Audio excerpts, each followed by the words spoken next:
राधा कृष्ण की अद्भुत कथा। एक समय हजारों वर्षों पहले जब वृषभानु महाराज रावल में निवास करते थे, एक दिन वे यमुना स्नान के लिए तट पर पहुंचे। जैसे ही वे जल के समीप पहुंचे, उनकी दृष्टि एक अद्भुत दृश्य पर पड़ी। यमुना के जल पर एक स्वर्ण कमल खिला हुआ था, जो अनुपम दिव्य प्रकाश बिखेर रहा था। वृषभानु महाराज ने जल में प्रवेश किया और उस कमल के भीतर एक दिव्य बालिका को देखा। उसी समय ब्रह्मा जी वहां प्रकट हुए।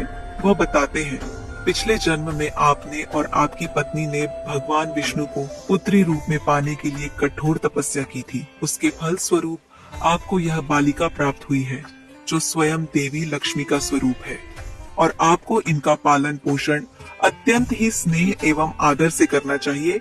इसके पश्चात ब्रह्मा जी ने उस दिव्य बालिका को वृषभानु महाराज के हाथों में सौंप दिया।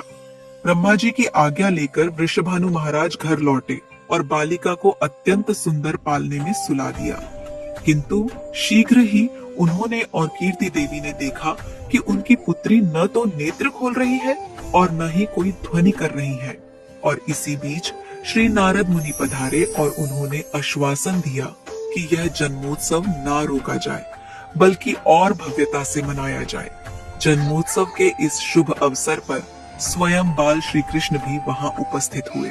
जैसे ही श्री कृष्ण ने अपने कोमल हाथों से उस बालिका को स्पर्श किया, उसी क्षण उस बालिका ने प्रथम बार अपनी आंखें खोली और उनकी दृष्टि जैसे ही श्री कृष्ण पर पड़ी, वे मुस्कुरा उठी, क्योंकि वे और कोई नहीं, स्वयं राधा रानी थी।